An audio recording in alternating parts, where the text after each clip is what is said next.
আপনারা কোথায় পড়াশোনা করেন? উত্তরে আসলো তারা মাদ্রাসায় পড়াশোনা করে।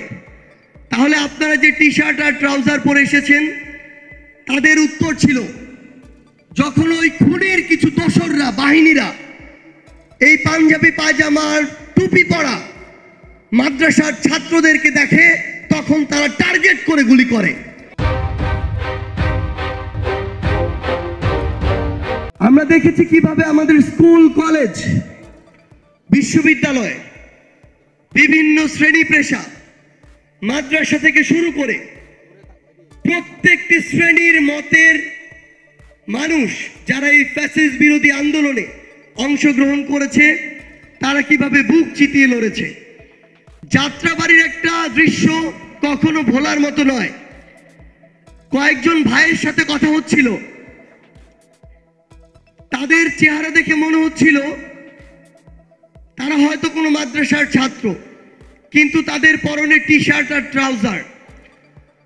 যখন তাদেরকে জিজ্ঞাসা করলাম আপনারা কোথায় পড়াশোনা করেন, উত্তরে আসলো তারা মাদ্রাসায় পড়াশোনা করে। তাহলে আপনারা যে টি শার্ট আর ট্রাউজার পরে এসেছেন, তাদের উত্তর ছিল যখন ওই খুনের কিছু দোসররা বাহিনীরা এই পাঞ্জাবি পায়জামার টুপি পরা মাদ্রাসার ছাত্রদেরকে দেখে, তখন তারা টার্গেট করে গুলি করে।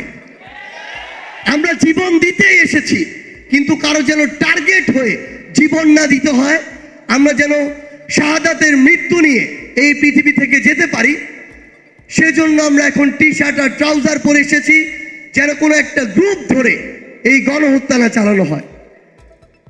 তো এমনিভাবে প্রত্যেকটি ক্ষেত্রে, শুধু মাদ্রাসা নয়, স্কুল বলি, কলেজ বলি, বিশ্ববিদ্যালয় বলি, ওই 16ই আগস্ট, 17ই আগস্টে আবার প্রাইভেট বিশ্ববিদ্যালয়ের ভাই বোনদের কথা বলি। এবং দিন শেষে আমরা এরকম অনেক মানুষ দেখেছি 3, 4, 5 আগস্টে, যারা সারাদিন হয়তো অফিসে যেতে হয়েছে, কিন্তু অফিস শেষে সরাসরি রাজপথে এসেছে।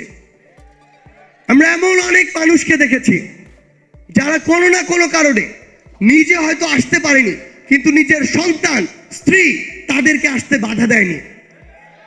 ওই মিরপুর ডিওএইচএস থেকে শুরু করে যেখানে আর্মির অবসরপ্রাপ্ত অফিসাররা থাকে, বর্তমান অফিসাররা থাকে, তাদের অনেক সন্তান, সহধর্মিনী আমাদের সাথে ওই ক্যান্টনমেন্ট সংলগ্ন ওই ডিওএইচএস এলাকাগুলোতে এই অভ্যুত্থানে শরিক হয়েছিল। এই বাংলাদেশের মানুষ অসহায় হয়ে খুনি হাসিনার সিন্ডিকেটের কাছে জিম্মি হয়েছে, গণভবনের কাছে জিম্মি হয়েছে, ক্ষমতার পিপাসার কাছে জিম্মি হয়েছে, গোপালগঞ্জ নামক সিন্ডিকেটের কাছে জিম্মি হয়েছে।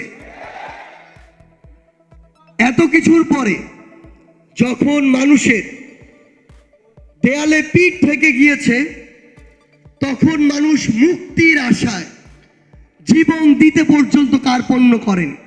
বাংলাদেশের বিভিন্ন জায়গায় যখন শহীদ পরিবারের সাথে কথা বলি, আমাদের আহত যোদ্ধাদের সাথে কথা বলি, তখন তারা সবচেয়ে গুরুত্বপূর্ণভাবে যে বিষয়টি চায়, সেটা হচ্ছে যাদের মাধ্যমে যেই খুনিরা সক্রিয়ভাবে থেকে কিংবা পিছন থেকে হুকুম দিয়ে এত বড় একটি গণহত্যা চালিয়েছে, তাদের বিচার করা।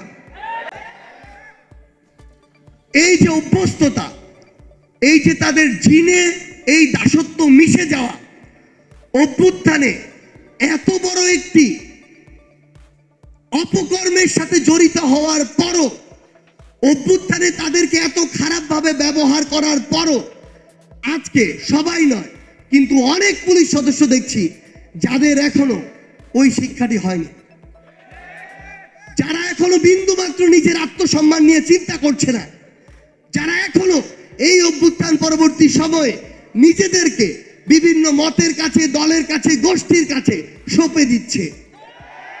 তারা আজকের কথা চিন্তা করছে না, তারা চিন্তা করছে আগামীতে কে তাদেরকে ফেভার করে একটি ভালো চেয়ারে বসাতে পারবে। গুরুত্বপূর্ণ একটি কাজ করে থাকে বাংলাদেশ পুলিশ, গুরুত্বপূর্ণ একটি কাজ করে থাকে গোয়েন্দা সংস্থারা। এই জায়গাগুলোতে আমরা কি দেখছি? আমরা আজকে দেখছি বাংলাদেশ পুলিশ এমন একটি প্রতিষ্ঠান, এই প্রতিষ্ঠানটি যদি তাদের ওই পোশাকের যে শপথ, সেই শপথকে সামনে রেখে চলে, তাহলে আমরা মনে করি দেশের মাঠ পর্যায়ের অর্ধেক সমস্যা অটোমেটিক সমাধান হয়ে যায়। তাদেরকে খুনি হাসিনা একটি প্রতিষ্ঠানের মতো সমুন্নত না রেখে ক্ষমতায় থাকার একটি টুল হিসেবে ব্যবহার করেছিল।